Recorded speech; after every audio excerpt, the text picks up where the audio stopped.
Halo adik-adik, kembali lagi bersama kakak Yupensius Langgeng.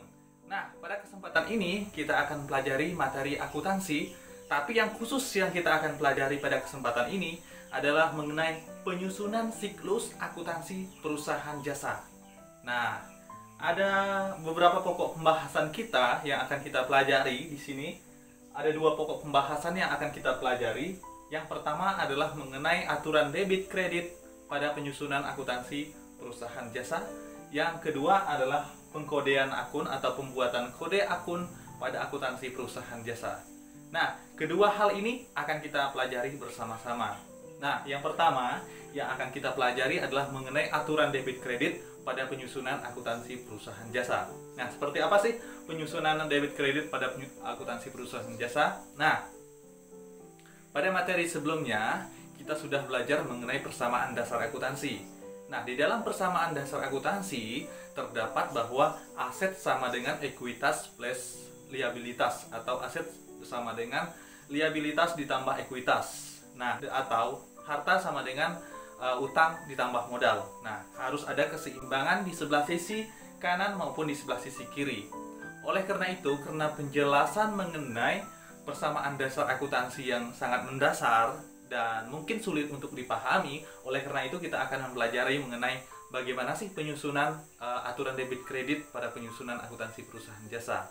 Nah, setelah kita mempelajari mengenai persamaan dasar akuntansi, bahwa mengenai sebelah sisi kiri dan sebelah sisi kanan, oleh karena itu ada beberapa transaksi yang sudah kita juga pelajari. Nah, transaksi itu akan dicatat pada sebuah media, itu yang dinamakan dengan akun. Oke, nah akun ini sendiri sebenarnya memiliki beberapa bentuk, ya, beberapa bentuk dari akun. Nah, tetapi akun yang sering digunakan dan itu bersifat sederhana adalah akun T, akun bentuk T, ya.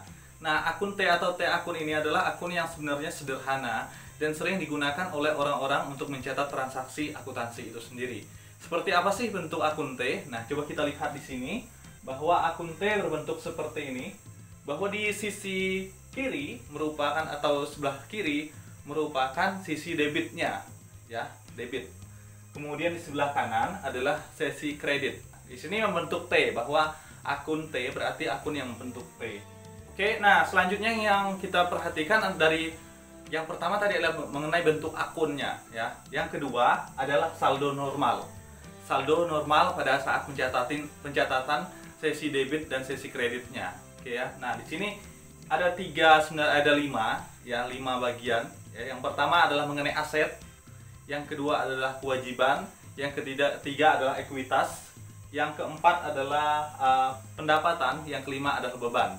Nah, ini gampang, ini sebenarnya rumus-rumus untuk pencatatan mengenai sisi debit dan kredit pada akun, ya. Ini tabelnya. Di bagian atas itu adalah jenis akun, ya. Kemudian ketika akun itu bertambah seperti apa, kemudian ketika akun itu berkurang seperti apa yang terjadi, kemudian normalnya seperti apa. Contohnya di sini adalah aset. Yang pertama adalah aset. Ketika aset bertambah berarti dia masuk di debit. Namun ketika aset itu berkurang dia masuk ke kredit.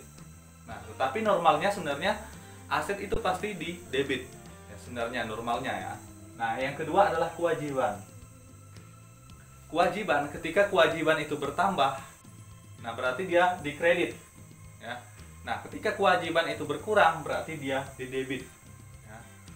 Nah, namun normalnya kewajiban sebenarnya berada di sebelah kredit, ya, seperti itu, ya. Nah, kemudian yang selanjutnya adalah modal. Modal ketika bertambah berarti di sebelah kredit. Nah, ketika modal itu berkurang berarti di sebelah debit. Kemudian ketika normalnya modal itu sebenarnya dia berada di sebelah kredit, ya, seperti itu. Nah, kemudian selanjutnya adalah pendapatan. Pendapatan ketika bertambah itu berarti di sebelah kredit. Kemudian kalau pendapatan itu berkurang berarti dia di sebelah debit. Nah, normalnya pendapatan itu berada di sebelah kredit, ya. Nah, selanjutnya beban. Beban itu ketika bertambah berarti dia di sebelah debit, ketika berkurang berarti di sebelah kredit. Normalnya beban itu berada di sebelah debit. Oke ya, seperti itu ya untuk rumus sebenarnya dalam pencatatan debit kreditnya untuk pencatatan akuntansinya. Oke, nah sebenarnya di sini seperti yang sudah kita pelajari pada pertemuan sebelumnya atau pada video sebelumnya, nah bahwa aturan untuk pencatatan debit dan kredit ini sesuai dengan persamaan dasar akuntansi yang sudah kita pelajari, bahwa aset sama dengan liabilitas ditambah ekuitas, bahwa aset itu sebenarnya bagian debit normalnya, namun liabilitas dan ekuitas itu normalnya di bagian kredit ya. Seperti yang kita lihat di sini normalnya seperti itu. Oke, nah sebenarnya untuk memahami lebih paham lagi sepertinya kita harus mempelajari contoh berikut ya. Nah, contohnya seperti ini ya. Nah, pada tanggal 1 Januari Andi membuka salon yang dinamakan dengan Salon Andi. Nah, pada saat itu Andi menyetorkan uang tunai sebagai modal, berarti dia sebesar 500 juta rupiah. Nah, contohnya ini pencatatannya seperti apa sih? Di sini akan mempengaruhi dua akun. Yang pertama ada kas dengan modal. Yang pertama yang kita catat adalah mengenai kas. Kas itu adalah aset. Ketika kas bertambah, berarti dia dicatat di sebelah debit. Nah, kita catat sebelah debit 500 juta. Oke ya. Debit itu sebelah kiri, sedangkan kredit sebelah kanan ya. Nah, seperti itu. Kemudian yang kedua adalah yang kita catat adalah modal. Nah, modal juga bertambah. Namun kalau modal bertambah tadi berarti dia sebelah kredit. Nah, kita catat dia sebelah kredit, berarti sebelah kanan sana itu sebesar 500 juta. Nah, artinya balance bahwa antara aset dengan modal itu balance, dia sama-sama 500 juta, sama dengan persamaan dasar akuntansi waktu itu ya. Contoh yang kedua, misalnya tanggal 2 Januari 2019 Andi membeli peralatan salon senilai 50 juta rupiah ya, senilai 50 juta rupiah. Ini akan mempengaruhi kas dengan peralatan. Dua-duanya bagian aset sebenarnya, dua-duanya adalah aset. Nah, coba kita lihat untuk pencatatannya, contohnya yang kita catat yang pertama misalnya di sini kas. Nah, ketika kas aset itu berkurang, kas kan untuk membeli peralatan berarti berkurang. Nah, kas itu berkurang berarti dia dimasuk di sebelah kredit. Nah, kita tulis sebelah kredit 50 juta rupiah. Nah, namun ada aset yang bertambah, itu adalah peralatan. Ketika peralatan itu bertambah, aset itu bertambah, dia dicatat di sebelah debit. Nah, kita tulis di bagian kiri di debit sebesar 50 juta rupiah. Nah, itu adalah contohnya ya. Ya, sebenarnya aturan debit kredit sebenarnya pada akuntansi bahwa itu sama dengan persamaan dasar akuntansi yang sudah kita pelajari pada video sebelumnya juga, bahwa aset misalnya itu berada di sebelah debit ketika dia bertambah ya, sedangkan ekuitas dan liabilitas itu ketika bertambah berada di sebelah kredit ya. Oke, nah kita akan pelajari mengenai pengkodean akun. Nah, seperti apa sih pengkodean akun itu sendiri? Nah, pernah gak sih kalian melihat bahwa ada kode 111? Nah, ternyata itu adalah kas gitu. Nah, 111 ada keterangannya kas. Nah, itu adalah 111, itu merupakan kode akun. Nah, kita akan mempelajarinya dari setiap angka yang ada di 111 itu. Oke ya. Nah, sebenarnya untuk memahami tentang kode akun, yang harus kalian paham terlebih dahulu adalah angka pertamanya. Ya, angka pertamanya 1, misalnya 2, 3, 4, 5. Nah, itu harus kalian paham. Di sini misalnya kita lihat bahwa aset itu nomor pertamanya adalah 1.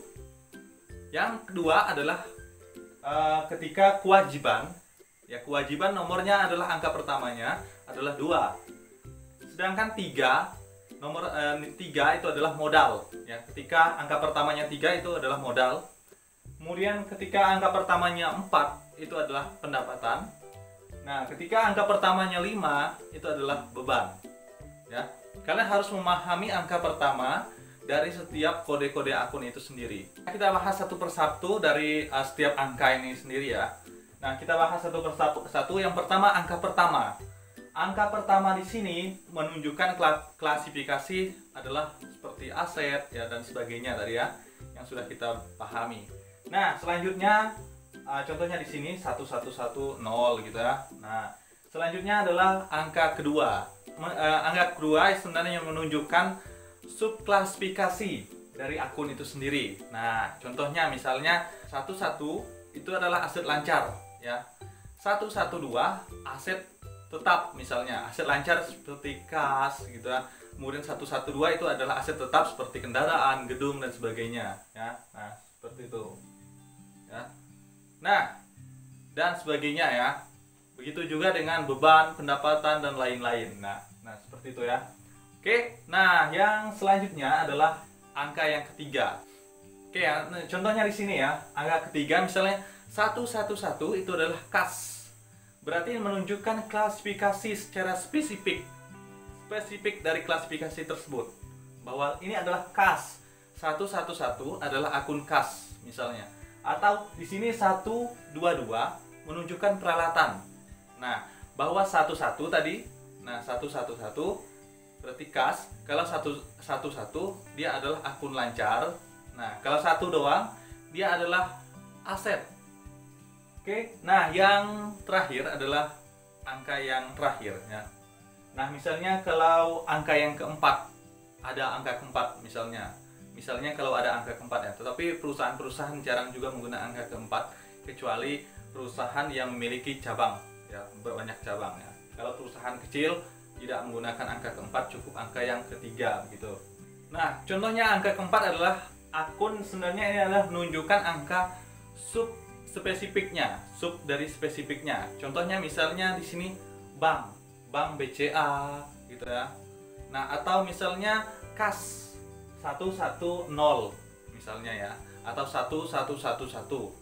Ini adalah kas, misalnya kas yang berada di perusahaan Jawa Timur, atau kas yang berada di perusahaan Jakarta, kas yang berada di perusahaan misalnya Kalimantan dan sebagainya ya. Nah, seperti itu ya. Ini menunjukkan subspesifik dari setiap perusahaan, misalnya setiap akun-akun yang ada di perusahaan-perusahaan. Ini ketika perusahaan memiliki cabang, banyak cabang itu ya. Nah, oke, mungkin itu pembahasan kita, tapi kalian mungkin lebih memahami, coba kalian perhatikan ini. Nah, tadi yang sebagian satu pertama itu adalah aset. Kemudian yang satu kedua, bagian kedua sana, itu adalah aset lancar. Nah, yang satu ke sana menunjukkan kas, artinya spesifiknya, aset lancar yang spesifik ya. Kemudian 0 di sana menunjukkan subspesifik dari kas, itu berada di daerah mana gitu ya, berada di bagian yang mana misalnya ya. Nah, paham kan untuk memahaminya? Kalau belum paham silakan kalian kasih komentar di bagian bawah ya, supaya kalian lebih paham ya. Oke, mungkin masih ada yang kebingungan. Nah, coba kalian perhatikan tabel berikut ini ya, mengenai nomor-nomor akun dan nama-nama akunnya. Oke, nah ini tabelnya seperti ini. Nah, ya. Nah, 111 itu merupakan kas. 112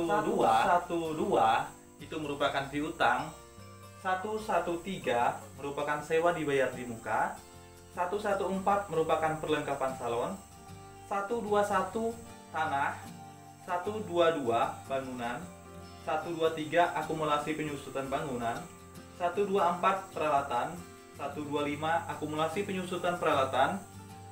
211 utang usaha. 212 utang wesel. 213 utang lain-lain. 221 pinjaman usaha mikro. 222 pinjaman bank. 311 modal atau ekuitas. 312 tribe atau pengambilan pribadi. 411 pendapatan jasa. 412 pendapatan sewa. 413 pendapatan lain-lain. 511 beban gaji. 512 beban sewa. 513 beban perlengkapan.